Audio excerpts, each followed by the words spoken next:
So, what's in the agenda for us in this course? First, the obligatory welcome section, which we are in right now. Next, we are going to talk about the history of microservices. I know this is not a history class, but in the case of microservices, it's extremely important to understand where did we come from. Next, we are going to talk about the problems with the monolith and the SOA paradigms. These problems led to the creation of the microservices architecture. And then we are going to dive into the microservices architecture. We are going to discuss the 9 factors that are the basis of the microservices and explain what's the meaning of each one of them.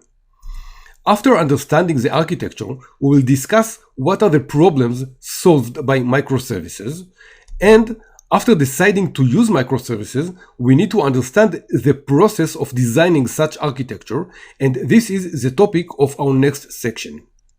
Then we will talk about deploying microservices. This is not an easy task, and if you have heard about containers and Kubernetes in the past, this is where we are going to deep dive into it. Testing a microservices-based system is also a challenge, and we will tackle it in the next section. And then we will talk about service mesh. This is quite a new concept and is gaining traction quite rapidly. Using service mesh, we make our communication between our services much easier, and we will see how it's done. Logging and monitoring are some of the keys to a successful microservices system, and we will talk about it in our next section. And then we will see the darker side of microservices. We are going to learn when we should not use microservices. As we said before, this is not a silver bullet, and you should not use it automatically. Moving to microservices will force the organization to adapt to the new paradigm.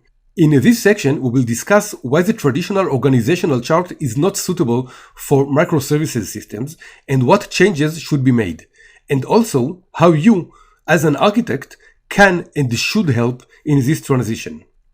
Next, we will talk about some anti-patterns and common mistakes when designing microservices architecture. You will want to avoid these, believe me. One of the hottest topics in the microservices world is how to migrate from a monolith to a microservices architecture.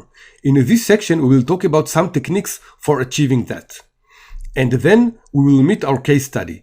In this section, we will discuss a fictional system that should be designed using microservices and go together through each step in the process.